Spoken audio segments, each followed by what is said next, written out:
जैसे ही काला शैतान बंदर के ऊपर हाथ रखता है, बंदर एक पत्थर की मूर्ति में बदल जाता है।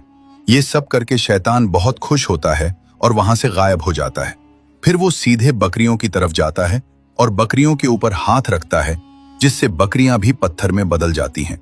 जब जंगल के जानवरों को पता चलता है कि एक खतरनाक शैतान हमारे जंगल में आ गया है, तो वे डर के मारे जंगल छोड़कर भागने लगते हैं। इसके बाद काला शैतान शेर का रूप धारण कर लेता है। ये सब चीता देख रहा होता है और देखकर हैरान होकर बोलता है कि बाप रे, शैतान ने तो शेर का रूप धारण कर लिया है। ये कहकर चीता वहां से भागने लगता है। शैतान शेर के रूप में जंगल में पहुंचकर सभी जानवरों को बुलाता है और कहता है कि हमारे जंगल में एक खतरनाक शेर आया है, जो जिस पर भी हाथ रखता है उसे पत्थर में बदल देता है। ये सुनकर सभी जानवर परेशान हो जाते हैं। तब शेर के रूप में शैतान भेड़िए से कहता है कि भेड़िया, मैं तुम्हें काम दे रहा हूं, तुम्हें उस शेर को ढूंढकर खत्म करना है। भेड़िया बोलता है, जी महाराज, वो नहीं बचेगा। इसी दौरान चीता सीधे शेर के पास आता है, लेकिन उसे ये पता नहीं होता कि ये कौन सा शेर है। चीता कहता है, महाराज, जंगल में एक बहुत बड़ा रूप बदला हुआ शेर घूम रहा है, जिसने आपका रूप धारण कर लिया है। जैसे ही शेर अपना पंजा चीते के ऊपर रखने वाला होता है, जैसे ही बहुरूपिया शैतान शेर चीते को पत्थर की मूर्ति में बदलने वाला होता है, तभी जंगल का असली राजा शेर वहां आ जाता है और जोर से कहता है, रुक जाओ, बहुत हो गया है। तुमने जंगल के बहुत से जानवरों को पत्थर बना दिया है। बहुरूपिया शेर और चीता जंगल के राजा को देखकर हैरान हो जाते हैं। शेर उनके पास जाता है तो चीता कहता है, अरे शेर, आप क्या कह रहे हैं? शेर जवाब देता है, हाँ, मैं बिल्कुल सही कह रहा हूं। तुम इससे दूर रहो, क्योंकि यह एक बहुरूपिया है और इसी ने जंगल के जानवरों को पत्थर बनाया है। तुम गलत शेर के पास खड़े हो। तभी बहुरूपिया शेर चालाकी से बोलता है कि मैं असली हूं और ये झूठा है जो मेरा रूप लेकर आया है। इस पर जंगल का राजा कहता है, झूठा तो तू है जो जंगल के जानवरों को पत्थर बना रहा है। चीता बोला, मैं पहचान नहीं सकता, क्योंकि तुम दोनों एक जैसे दिखते हो।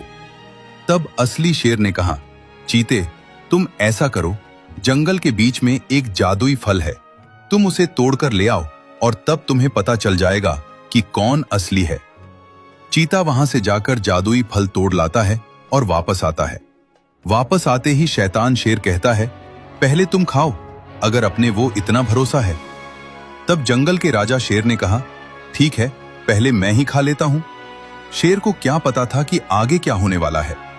जैसे ही शेर ने फल मुंह में लिया और खाने लगा, उसी पल बहुरूपिया शेर ने अपनी शक्तियों से उसे एक काले शैतान में बदल दिया। शैतान शेर हंसते हुए कहता है, अरे चीते, देखो कौन सच्चा शेर है और कौन झूठा। ये सब दृश्य एक भेड़िया छिपकर देख रहा होता है। भेड़िया तुरंत काले शैतान पर हमला कर देता है। काला शैतान अपनी जान बचाने के लिए जैसे ही भेड़िए पर वार करता है, भेड़िया पत्थर की मूर्ति बन जाता है। ये देखकर शैतान शेर और चीता दोनों हैरान रह जाते हैं और शैतान शेर बोलता है, ये कैसे हो सकता है। जैसे ही भेड़िया पत्थर में बदलता है, तो जो असली शेर शैतान बना हुआ था, वो खुद को देखकर हैरान हो जाता है और सोचता है कि ये कैसे संभव हो सकता है। तभी बहुरूपिया शैतान शेर हंसते हुए बोलता है कि वाह, क्या मजा है, अपने ही जंगल का राजा अपने ही जानवरों को मार रहा है। इतने में चीता बोलता है कि ये तुम क्या कह रहे हो। तभी अचानक आसमान से एक वीर जंगल में उतरता है। उसे देखकर काला शैतान और चीता दोनों हैरान रह जाते हैं। वो वीर तुरंत बहुरूपिया शेर को पकड़ने के लिए उसकी तरफ बढ़ता है, लेकिन बहुरूपिया शेर फौरन वहां से गायब हो जाता है। ये सब देखकर चीता हैरानी से कहता है कि अचानक शेर कैसे गायब हो गया। तभी काला शैतान बोलता है कि मैं कोई काला शैतान नहीं हूं, मैं ही जंगल का राजा शेर हूं। मेरी मदद करो, क्योंकि मुझसे बहुत बड़ी गलती हो गई है और मैंने एक जानवर को पत्थर में बदल दिया है। वो वीर आगे बढ़ता है और जैसे ही काले शैतान के ऊपर हाथ रखता है, तो तुरंत वो वापस असली शेर में बदल जाता है।